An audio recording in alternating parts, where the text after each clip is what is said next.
fala agora sobre saúde. A comunidade científica ainda aguarda mais informações sobre a descoberta de um vírus na China que teria potencial para contaminar humanos. Aqui no Brasil, o aumento dos casos de dengue deixa estados em alerta. A nossa entrevistada agora é a infectologista Raquel Muarrec. Mais uma vez, doutora, muito obrigado pela atenção, pela gentileza. Bem-vinda. Obrigada. Vamos lá, Tiago. Vamos lá, mais um pouquinho, né? Pois é.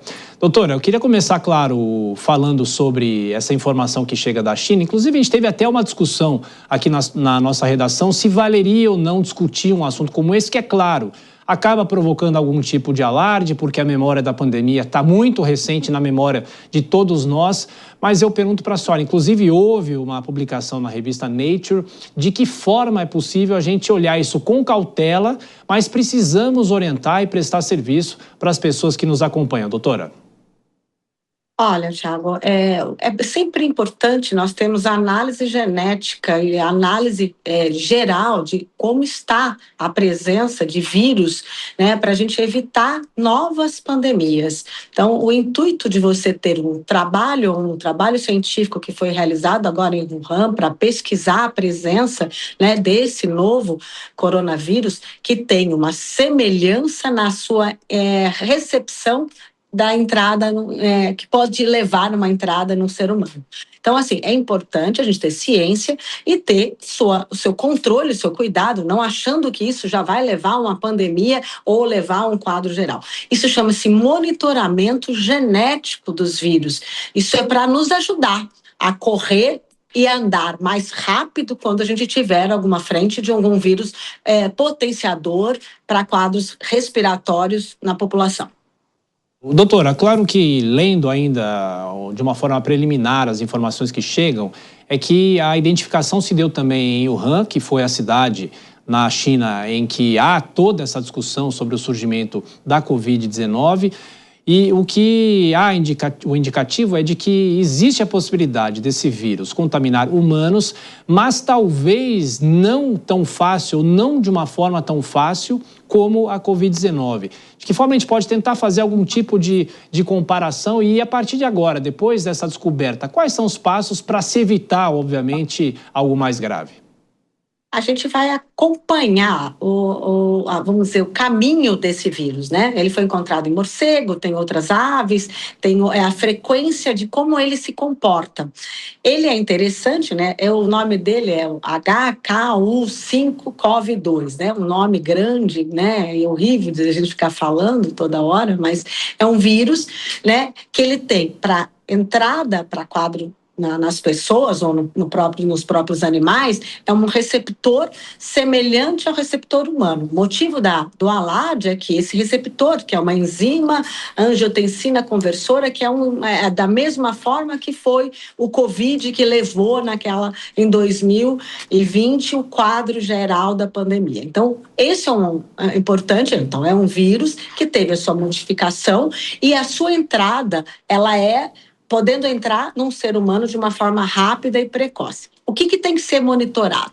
Então, vamos ver quais animais estão presentes ou estão entrando em contato com essa nova cepa, nessa nova avaliação, e o quanto ele pode se manifestar dentro de um ser humano. Então, isso é um controle genético importante que nós agora estamos preparados, já que em 2020 nós não estávamos preparados para modificações e mutações de vírus. Agora, nós temos equipes que monitoram isso. Então, isso é importante para que todos saibam que nós estamos sendo monitorados para que a gente evite novas pandemias. Claro, doutora Raquel, só para a gente fechar esse assunto e daqui a pouquinho falar sobre a dengue. Claro que é uma pergunta leiga, né? Mas as vacinas que foram feitas a partir da Covid-19 não teriam efeito contra esse vírus. Então, cada vacina, hoje em dia a gente sabe que a vacinação de Covid ela é anual. Ela é preparada também com as novas mutações. Esta mutação ainda não foi caracterizada em ser humano, ela está sendo estudada aonde ela for, ela está sendo monitorada, primeiro a sua invasão em animais. Ela não está sendo discutida como responsável por entrada em quadros respiratórios e o seu número ser elevado para ser feita uma vacina cobrindo ela. É importante que a população entenda que vacinação de Covid, independente de qual dose que ele está, se ela for atualizada, que normalmente são, as que 2024 são atualizadas, não para essa nova cepa, mas para as atualizadas, você tem uma resposta imune cruzada para qualquer outro vírus semelhante e te dá uma resposta inicial de defesa. Então, independente de qual mutação o vírus está, se você é vacinada adequadamente, anual, para a Covid, você está com uma proteção adequada, não tendo formas graves de Covid. Doutora, agora falando sobre a dengue, e estamos, claro, em alerta, principalmente aqui em São Paulo, porque o estado de São Paulo concentra 75% das mortes já registradas nesse ano de 2025. Existe a vacina, mas ainda é uma vacina que não atinge a todo o público, tem esse debate do Butantan ainda com a Anvisa, não é isso? Aguardando a possibilidade de que essa vacina seja aplicada. Enquanto essa vacina não chega para todo mundo, o que é possível fazer e por que há esse aumento? É novamente a condição do tempo, com a chuva, com as poças, enfim. De que maneira é possível orientar o nosso público em relação à dengue? Vamos lá. Primeiro, a dengue ela está em epidemia, né, no Brasil, já vem há de 2, 3 anos seguidamente. Normalmente a gente falava que a pandemia ou a epidemia ela daria um descanso de 1 a 2 anos e voltaria a ter sua atuação. Por que agora não está mais assim? Está tendo epidemias todos os anos, né? Aqui no estado de São Paulo nós temos mais de 225 cidades aqui, municípios no estado, apresentando mais de 300 casos por 100 mil habitantes. Isso aí é um número elevado de casos e a alta mortalidade já nesse início de período muito maior no ano de 2024. Por quê? O vírus, nós temos 4 subtipos. Esses 4 subtipos, você pode ter 4 tipos de dengue. Tá? Se você tiver uma dengue precoce perto de uma outra dengue, você tem uma exacerbação de resposta, levando uma dengue muito mais grave, para um ano para o outro.